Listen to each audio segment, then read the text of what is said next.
Hello people, I hope you liked my last video, and now you're gonna get a video about the engine that I made myself. So first let me tell you a few facts about the engine. So it's a 4-stroke engine, runs on pump gas, any type of pump gas, 95, 98, that's sold in Finland and also in many other countries. And it has a 68mm piston and a 65mm stroke. And the compression ratio is 9:1. And the displacement of the cylinder is 236 cubic centimeters. I'll do the calculation to cubic inches here. And it has a pressurized lubrication system with a self-made oil pump, and the pressurized lubrication oil goes all the way until the piston pin and also the camshaft. So basically all of the bearing surfaces are pressure lubricated.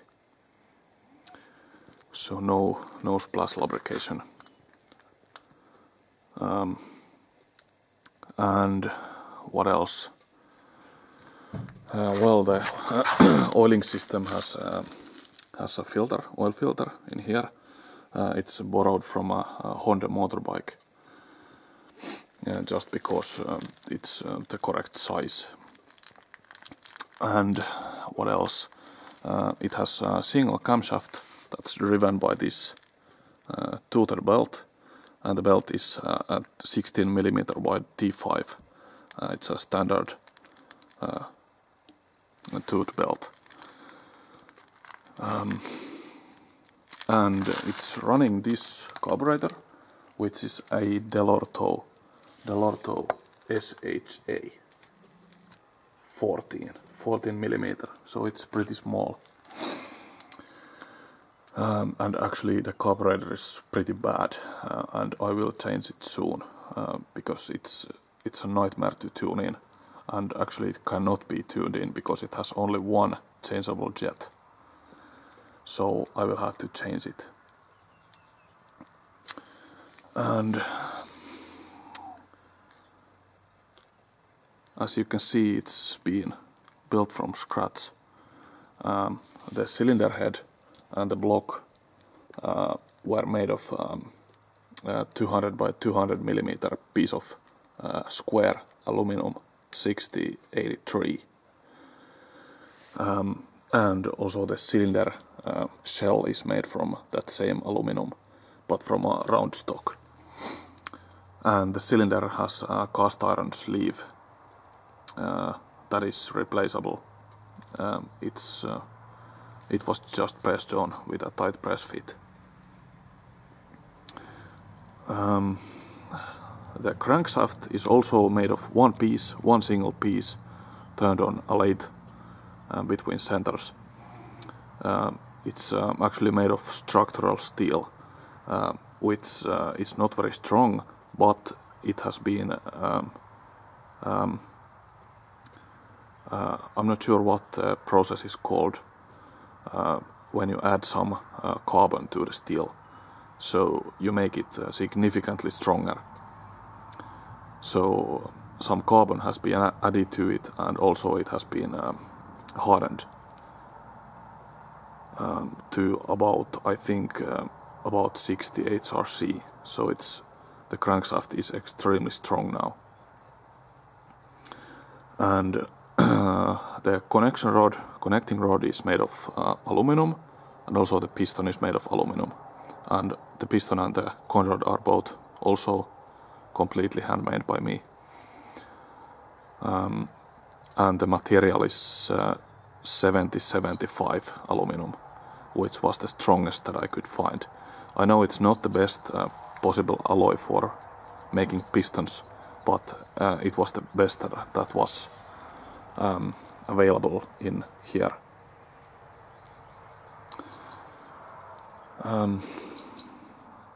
and the valve covers and the oil pan are just made of sheet metal, and some of this thicker stuff also for the flanges.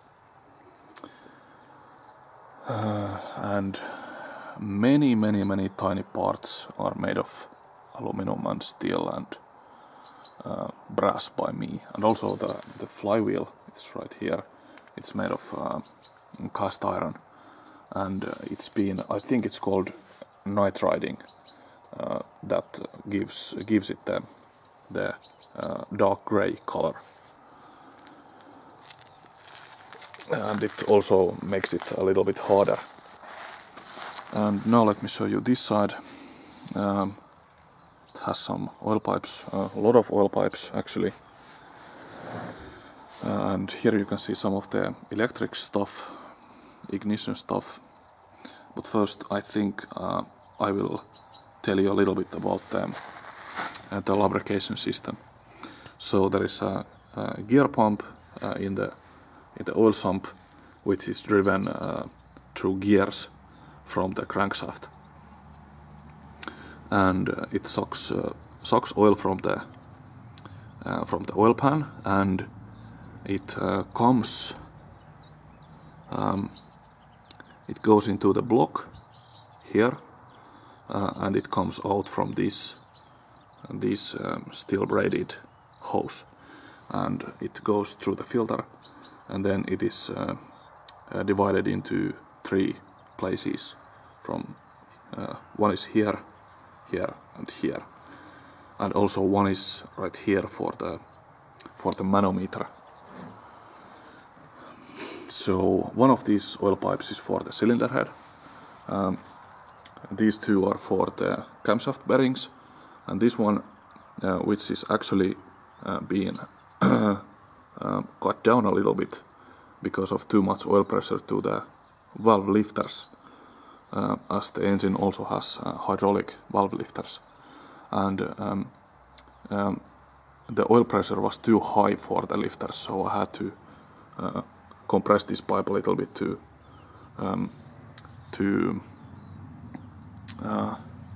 cut the oil pressure and the flow a little bit.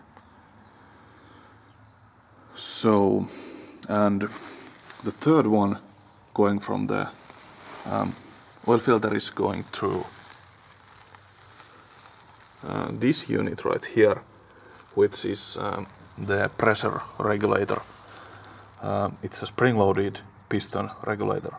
So here you have a cap which you can remove. It's threaded on right here, and between the cap and the piston, which is here, there's a spring, and the oil pressure comes in here, and when it increases enough, it pushes the piston and the spring down and opens this port right here, which allows oil to enter back into the oil pan, and in that way keeping the pressure constant throughout all RPM.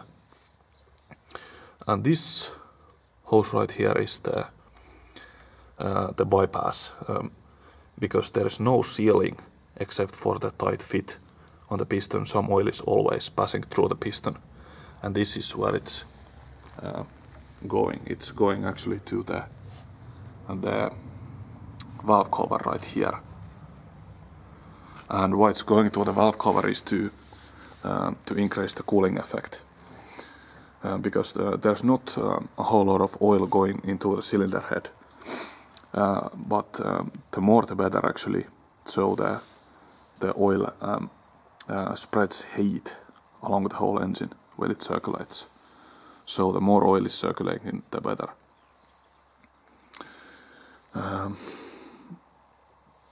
I could actually also have this hose going through the cylinder head, but there is so much flow that the return hose from the cylinder head, which by the way is this hose right here, the flow is too much for this, and the whole cylinder head floods. So this pipe or this hose doesn't flow enough.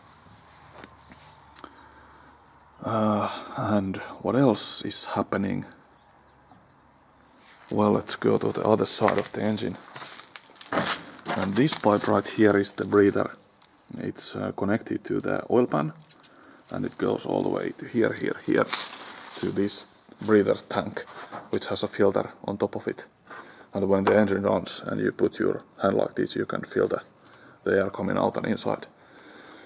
And for now I have just a simple hose coming from the bottom of the tank to the ground to let out the oil mist that is carried into the tank with the air. But I think I will have some kind of a tank attached to the hose at some point. I guess that's most of the oiling system. And now let me show you the exhaust pipe, which is quite simple. It's made of stainless steel. It's on the cylinder head with 4 screws, and it has a copper gasket. And by the way, also the cylinder head gasket is a copper ring, a custom ring that I turned on the lathe from a 2mm copper sheet. So the exhaust pipe is just a pipe basically. It's stick welded, and the muffler is a chamber type. As you can see from these marks, it has some walls in it. So the air has to travel through the tiny holes in there, and that dampens the sound. And I think it does a pretty good job. And now let me say you a few words about the fuel system. This is the fuel tank. It's also built by me. And there's a fuel cap and a one-way valve. So this lets air inside but doesn't let anything out. So when the tank empties on itself, it likes to create vacuum inside and causing the fuel not to flow, but this valve allows air to go in, so there is no vacuum. And there's a simple hose coming from under the tank, and it has a filter, and it has a valve right here, and then it goes straight into the carburetor. And that's pretty much it. And next I think is the ignition system, which I'm not extremely proud of. This is an, if you know, if you're familiar with mini bikes, mini dirt bikes, this is a tuning ignition system for a Lifan and Lonsin and engines like that. And it's just hooked onto the crankshaft, and it has a very small flywheel right there, and it has this is the main coil producing the energy for the spark, and this is the trigger right here. And the ignition can be adjusted very easily by just rotating the flywheel, because it has no key in it. So you just loosen this bolt right here and turn the flywheel. So it has a portable, a stepless adjusting system. And the red box here is the CDI unit, and this is the ignition coil. And from the coil there's a wire going to the ignition plug, spark plug, and there's a killer switch right here. It says on and off, and ignition right here.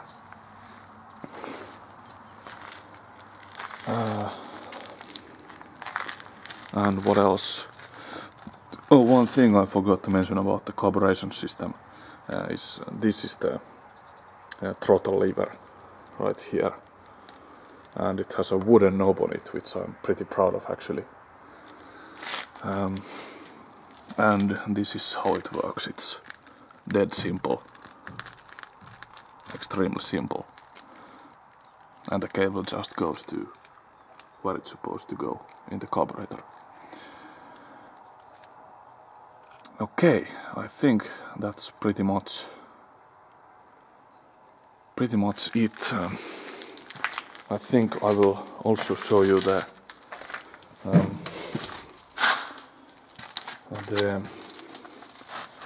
12-volt DC alternator that I have connected to the engine. So I made some pulleys and I bought a belt and I put a simple way to to attach the alternator to the frame of the engine. And here you have an adjuster, and the belt is a little bit too long because the adjusting system is bottoming out now, but it's just tight enough for it not to slip. So I got the plus and minus, and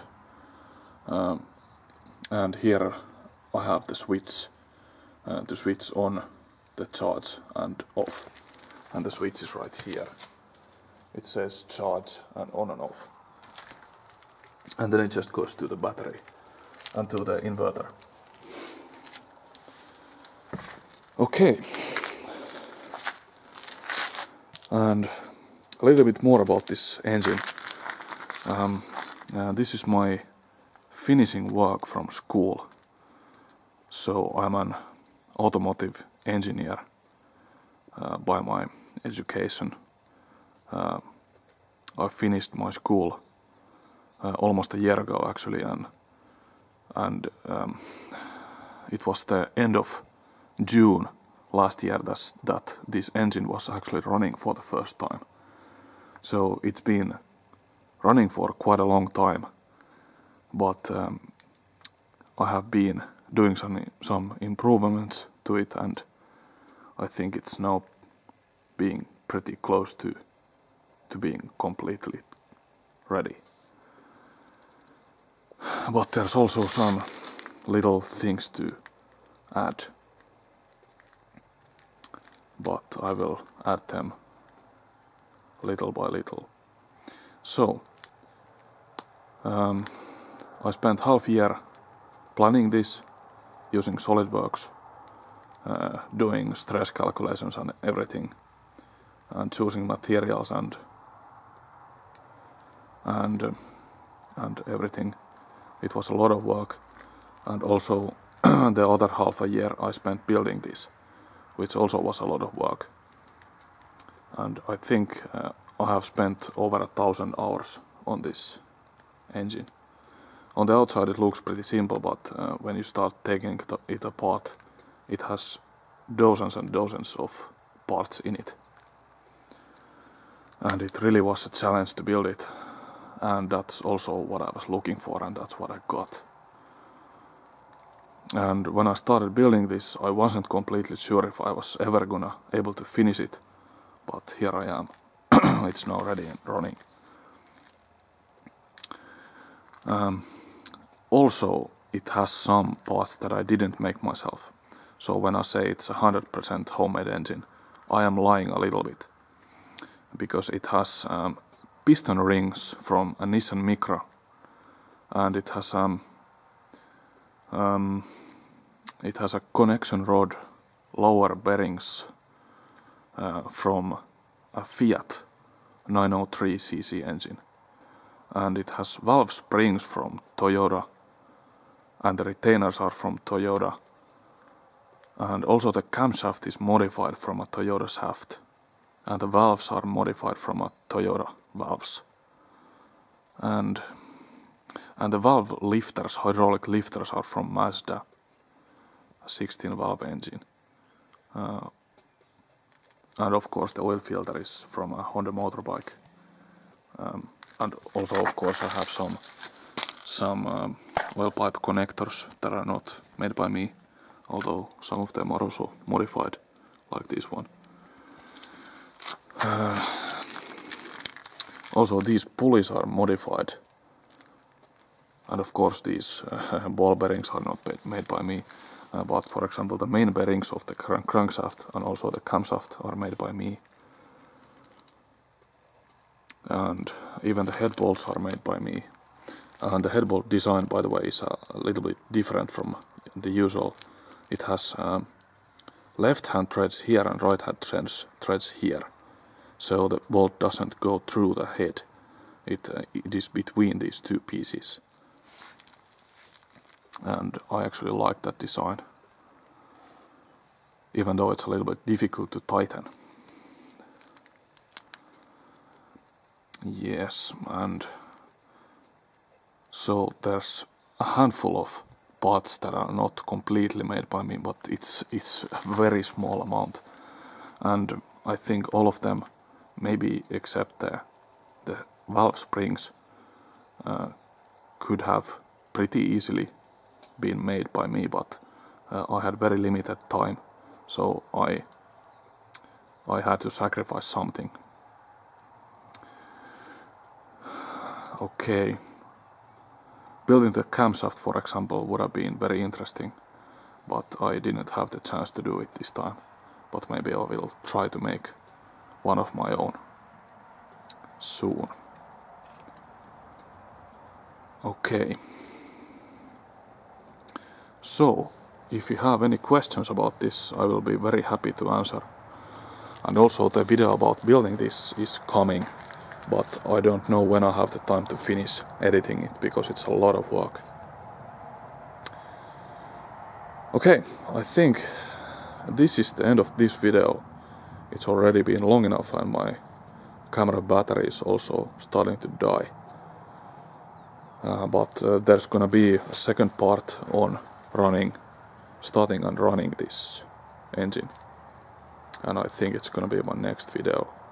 It's not gonna be as long as this one, but I think it's gonna be much more interesting. So,